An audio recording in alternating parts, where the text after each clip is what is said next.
forms. I remember there's a time not so long ago within the Jubilee or during the Jubilee government that literally 2022. Yes, we did not have oil.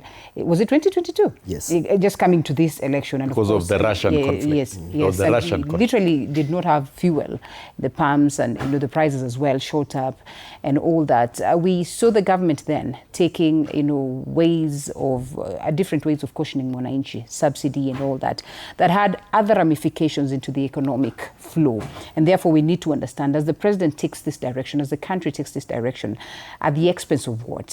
Is it well calculated so that in 3 months, then we also do not get to see another crisis arise? And I'll be coming back to you then, Shumen, for that, on, just to get your response on that. But Dr. Peter Mbae leaves this place and tells us that, well, if the prices shoot up, we'll be coming with the dossier to tell you what really is happening, such that we are getting at this point. And I mean, that begs the question, how did we get ourselves here? Do you believe that it is largely because of the crisis in the Middle East, or perhaps the crisis at the global stage, that we are here? Could we have done things different to cushion Kenyans?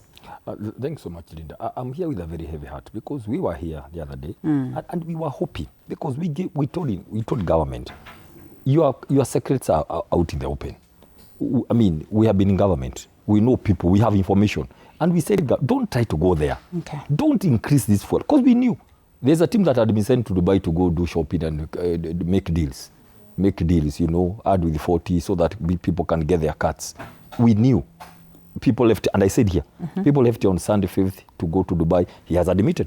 One day he has admitted. Yes, one day he has agreed. Yeah. That is a deal they had gone to cut. And we knew that they want to do all these cuts. I hope you're hearing. I mean, then they come and tell about State of Hormuz and all that, this kind of things and all that. The fuel that came here the other day never passed through the State of Hormuz. The ships that we are talking about here. And before we know, that ship is already in the containers of KPC. And it's already, we are consuming that fuel, full of sulfur. What am I saying here? Why I find it unfortunate, Linda, seated here, is a government that was voted in, okay, and was sworn in, can literally wait and watch, take advantage of the war of Iran, which has nothing to do with this crisis we have. I can tell you today, we study economics across the whole world. It has nothing. But a government that was elected takes advantage of that to make money for their own people. Not for the community, no. A few people who are up there in the government. That is the most unfortunate thing seated here this morning. But other things aside, forget about politics. The fact that a government can be elected, then take advantage, instead of cushioning, then let me ask you, Linda, assuming there were issues, what you do as a government, you come and say, look here, guys, even the president will address the nation and say, if it is true, it's the issue to do with that. But because it has nothing to do with the land, that's why they send price increases at 10 when people are sleeping and they have gone to bed, so that you are shocked. In the morning, when you wake up, you discover news was sent at night. Who does that? The adjustments. Who does that at night? Let me tell you, Linda. Who does that? At 10, because we were watching, it was about 10. Many guys, of course, have slept at 9 because they wake up at 5. Then you want to shock Kenyans and surprise them stirringly. You want to sneak in the price hikes. Come on. Are you not surprisingly happy that, again, yesterday night, the adjustments were made lower? I'm coming. Let me tell you, Linda. You ask a very good question. In a nutshell, first of all, I want to reiterate here that in May 2022, the price per barrel internationally was $115. 1 barrel. May 2022, when there was a crisis, yet the prices were at 160. Okay? Today, the price per barrel internationally is less than $100 per barrel. Okay. So let me tell you, it has nothing to do with the international prices or oil prices internationally.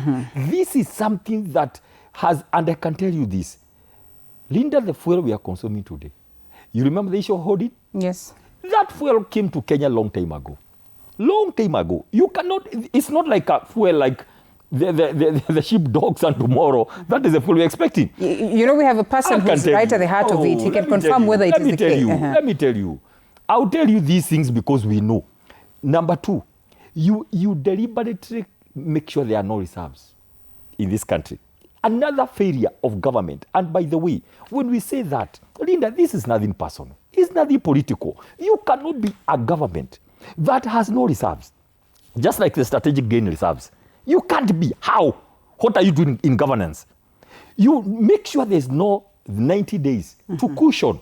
What it's supposed to do, in case there is any natural, not artificial, any natural shock internationally, you use this fuel to manage so that the people don't get the heat. But now what happens? People take advantage of Iran war. People take advantage. I told you the other day, if Trump sees, if Trump gets the brief that this is what African presidents are doing, especially Kenya, in his war, his very good intentioned war, if you argue that way, that people are taking advantage to come and freeze Kenyans, this is going to be a bearing mass. But let me tell you today, because I'm here. And I told you, it's the same we come here. Let me tell you. You have asked a very good question. Linda will tell you this. Do you remember the finance bill issue? Yeah. When Gen Z said, don't amend, reject, government thought it was a joke. That is the day I saw government going home. But we said because it's constitutional, we don't want to go that direction. Let me tell you today, this will have to come back to 180, the price that was there. Okay. It has to, because this is theft. Kenyans will not agree. And I will tell you very simply, we are not going to do drama. We are simply saying, look at knee-jerk things. You remove VAT from 13. What I was saying, sorry, Linda, come and say, this is a situation, but these are the measures to cushion, right? Right. That is what should have Which come the government has genuine, done. if it was genuine. Okay. Only that there are so many deals involved with the people. So what I'm going to say, Linda, you do come and do VAT. If it's genuine, come and say, look here, this fuel was going to go to 200. However, we have reduced VAT from 16. Now they did knee-jerk to 13. When we made a noise yesterday, then they dropped it to 8.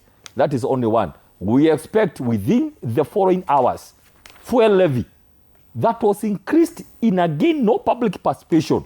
It was sneaked through some miscellaneous acts in parliament, the fuel levy, from 18 to 25. Can it come back? Can it come back? That will save another 7 shillings. Let's go through it here. Okay. Let me give a formula. Now, this reduction was 10 shillings finally. After they have reduced VAT from 16 to 8. That we saved about 10 shillings. Then let's reduce the fuel levy from the 25 to 17. That's another 8 shillings. Right? That's another 7 shillings from 18 to 25. Then there's what we call stabilization fund. For every 1 liter of fuel, 5 shillings goes to that fund, and some cents from diesel. It's about 20 billion now. So what we are asking, they took to 6.2 from that fund. We want them to take another 5 billion. After all, it's our money. Okay. If you are serious, there was a shock there, and you want to do something about the shock. So what we are saying, if you add the 7 shillings from fuel levy, the 8 shillings from VAT reduction, the one that's already done, and from the stabilization fund, another 5 billion, that's another 12 shillings. We are going to save 27 shillings from the amount of money that was increased. That is what we are saying, and we are practical people. This is what government should do. If they have to call parliament was called at night during the impeachment of the Honorable Rigathi Gachagua. Let them call parliament at night. And they want to amend. We don't, as we speak today, let me tell you, Linda, if this government doesn't listen to some of us who are very, very composed and very calm, and we are telling them what to do on Tuesday,